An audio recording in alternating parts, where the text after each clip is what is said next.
നിനക്കറിയാമോ കുഞ്ഞുനാളിൽ നിനക്ക് എപ്പോഴും രവിയേട്ടനെ മതിയായിരുന്നു. നിനക്ക് ഓർമ്മയുണ്ടോ പണ്ട് നമ്മൾ അരിയും കറിയും വെച്ച് കളിച്ച ഓർമ്മയുണ്ടോ? ഇല്ല. പുഴയിൽ പോയി നീന്തി കുളിച്ച ഓർമ്മയുണ്ടോ? ഇല്ല. വീട് പണിഞ്ഞ ഓർമ്മയുണ്ടോ? ഇല്ല. അച്ഛനും അമ്മയും കളിച്ച ഓർമ്മയുണ്ടോ? അത് അറിവില്ലാത്ത പ്രായത്തിലല്ലേ. അത് നിനക്ക്, പക്ഷെ എനിക്ക് ചിലതൊക്കെ അറിയായിരുന്നു. പട്ടി. അന്ന് നിനക്ക് ഞാൻ കളിമണ്ണിൽ വീട് വെച്ച് തരുമായിരുന്നു. ആ മണ്ണ് ഞാൻ ഇന്നും നിന്റെ ഓർമ്മയ്ക്കായി സൂക്ഷിക്കുന്നു. എന്തിനാ നിന്റെ വായിലിട്ട് മൂടാനാ? അയ്യ അതെന്തിനു വർത്താനം പെണ്ണേ? പിന്നെ നീ ഇങ്ങനെയൊക്കെ പറഞ്ഞ പിന്നെ എന്തോ പറയും? രവിയേട്ടന് വേണ്ടി നീ എന്തെങ്കിലും ഒന്ന് സൂക്ഷിച്ചിട്ടുണ്ടോ? രവിയേട്ട ഇപ്പൊ എന്താ പറഞ്ഞേ? എനിക്ക് വേണ്ടി നീ എന്തെങ്കിലും സൂക്ഷിച്ചു വെച്ചിട്ടുണ്ടോ? സൂക്ഷിച്ച് വെച്ചിട്ടുണ്ടോന്ന്. രവിയേട്ടനെ ഓർമ്മയുണ്ടോ?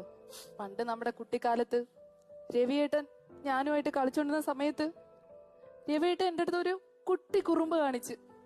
അപ്പൊ ഞാനും തിരിച്ചൊരു കുട്ടി കുറുമ്പ് കാണിച്ച് ഒരു കുട്ടി കല്ലെടുത്ത് രവിയേട്ടന്റെ ഈ മണ്ടയിലോട്ട് ഞാൻ ഒന്ന് എടുത്ത് എറിഞ്ഞു. ഓർമ്മയുണ്ടോ? കുട്ടിക്കല്ലല്ല, ഹോളോ ബ്രിക്സ്.